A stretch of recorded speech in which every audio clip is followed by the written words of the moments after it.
Pourquoi le silence est une arme puissante dans les relations? Dans une relation, après un conflit, une rupture ou une trahison, notre premier réflexe est souvent de parler, d'expliquer, de courir après des réponses. Mais c'est une erreur. Le véritable pouvoir se trouve dans le silence. Le silence est une forme de langage. Il dit « Je n'ai plus besoin de te convaincre. Je choisis ma paix plutôt que ton chaos. Tu n'as plus accès à moi. » Quand vous vous taisez, vous créez un vide, et l'être humain déteste le vide. Ce silence devient un miroir. Il oblige l'autre à se confronter à ce qu'il a dit, fait ou perdu. Et c'est là que commence le pouvoir.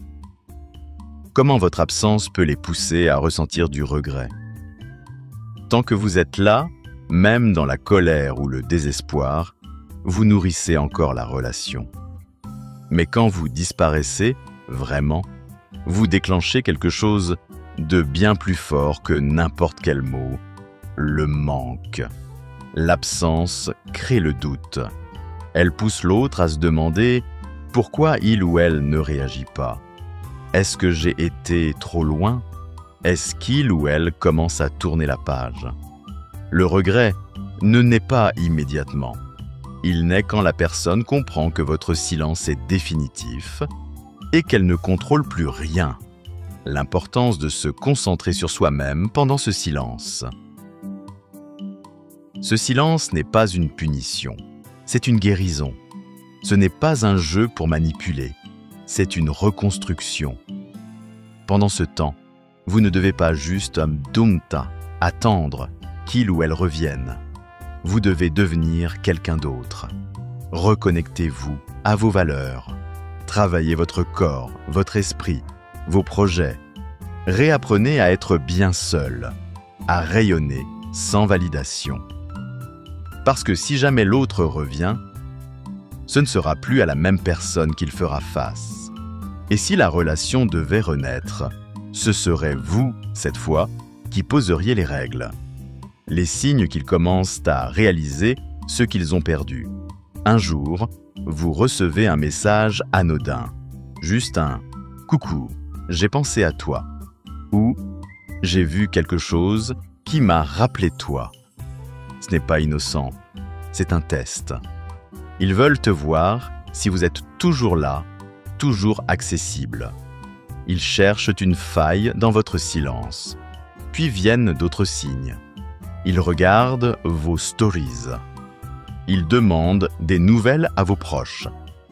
Ils essaient de provoquer une réaction, même négative. Mais tout cela montre une chose. Le silence les hante. Votre absence devient plus douloureuse que votre présence. Ce qu'il se passe lorsqu'ils tentent de vous remplacer et que cela échoue. Parfois, ils essaient de passer à autre chose trop vite.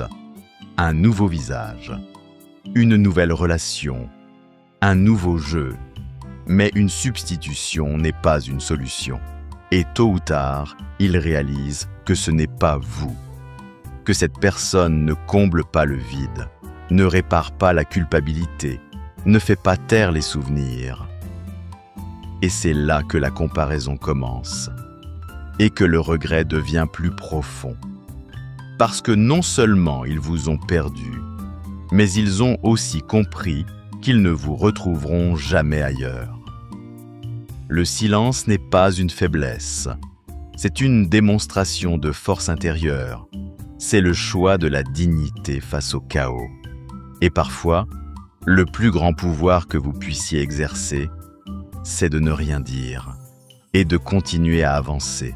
Le silence n'est pas vide. Il parle. Ce qui n'est pas dit est parfois plus puissant que ce qui est crié. Quand une relation bascule, notre instinct est de combler le vide, expliquer, justifier, s'excuser, supplier, comprendre. Mais il existe une posture bien plus redoutable, bien plus puissante, bien plus révélatrice, le silence. Et je ne parle pas ici d'un silence passif, subi, né d'un blocage ou d'un évitement. Je parle d'un silence choisi, assumé, intentionnel. Ce silence-là est un langage. Il dit quelque chose. Et souvent, il dit tout. 1. Le silence comme miroir émotionnel. D'un point de vue psychologique, le silence agit comme un miroir. Quand vous cessez de parler, d'expliquer, de justifier, vous retirez à l'autre son stimulus habituel. Vous lui enlevez la réponse. Et donc, vous le laissez face à lui-même. C'est dans ce vide que l'autre commence à entendre sa propre dissonance cognitive. Il repense à ses mots, ses gestes, ses décisions. Et ce silence, loin d'être une absence, devient un espace d'écho. Il fait résonner. Pourquoi il, elle, ne répond pas? Qu'est-ce que j'ai fait pour qu'il, elle, disparaisse? Et si je l'avais perdu, pour de bon? Le silence pousse à l'introspection. Il force l'autre à ressentir ce que vos mots n'auraient jamais pu transmettre. 2. Le silence comme régulateur de pouvoir dans la relation. Dans une dynamique relationnelle, la communication crée des flux de pouvoir. Celui qui parle tente d'influencer, de corriger, de modifier la perception de l'autre. Celui qui reste silencieux, en revanche, prend le contrôle de l'espace émotionnel. Le silence repositionne. Il dit « Tu n'as plus accès à moi. Je n'ai pas besoin de m'expliquer. Je reprends ma souveraineté. » Cela peut paraître froid, mais en réalité, c'est une affirmation de soi. Dans une relation déséquilibrée, où l'un supplie et l'autre fuit, le silence recentre l'énergie. Il dit « Je me choisis ». 3e, l'absence, déclencheur de prise de conscience. L'être humain est programmé pour ne mesurer la valeur d'un lien que lorsqu'il disparaît. Tant que vous êtes présent, vous êtes pris pour acquis. Mais dès que vous vous retirez, non pas par vengeance, mais par respect de vous-même, l'autre ressent un vide inhabituel. Il ne s'agit pas ici de faire manquer artificiellement pour manipuler. Il s'agit de se retirer avec élégance quand la présence n'est plus honorée. Et c'est là que se produit souvent ce paradoxe. Votre absence finit par parler plus fort que toutes vos tentatives passées pour vous faire entendre. 4e, le silence comme outil de reconstruction personnelle. Pendant ce silence, le focus doit changer de direction, non plus vers l'autre, mais vers vous. Beaucoup confondent silence avec attente. Mais le vrai silence, le silence puissant, est actif. C'est un espace où vous vous reconstruisez, vous réalignez vos valeurs, vous reprenez possession de votre temps, votre énergie, votre dignité. Vous redevenez intéressant, même pour vous-même. Et ce travail invisible finit par rayonner. On ne revient jamais vers une personne pour ce qu'elle a dit. On revient vers elle pour ce qu'elle est devenue en notre absence. 5. Pourquoi ce silence déstabilise l'autre? L'autre s'attendait à une réaction, à de la colère, à des reproches. Elle avait peut-être même prévu de vous faire culpabiliser. Mais quand il n'y a aucune réponse, l'ego ne sait plus quoi faire. Il n'a plus de prise. Ce silence devient alors le symptôme d'un détachement réel. Et ça, c'est la plus grande peur pour une personne qui comptait sur votre dépendance affective. Dès lors, si l'autre essaie de vous remplacer, il ou elle finit souvent par tomber sur une réalité brutale. Ce n'est pas vous qu'il/elle recherche, c'est ce que vous faisiez ressentir. Et ce sentiment-là, unique, authentique, n'est pas reproductible à volonté. Parler, c'est parfois supplier. Se taire, c'est parfois régner. Le silence, lorsqu'il est utilisé avec conscience et intégrité, n'est pas une arme. C'est une frontière sacrée. Il dit « Je mérite mieux que de me battre pour être entendu, fille ». Il offre à l'autre l'espace de comprendre, mais surtout, il vous offre à vous l'espace de renaître. L'absence crée le doute. Dans toute relation humaine, il y a une énergie invisible qui circule entre les êtres. Cette énergie se manifeste à travers les mots, les gestes, les regards, les silences, et surtout à travers la présence. Mais ce qu'on oublie souvent, c'est que l'absence, elle aussi, parle. Et parfois, elle parle plus fort que la présence. L'impact psychologique de l'absence. Lorsqu'une personne disparaît, volontairement ou non, elle laisse un vide. Et l'être humain n'aime pas le vide. Le vide crée une tension intérieure. Il génère une incertitude.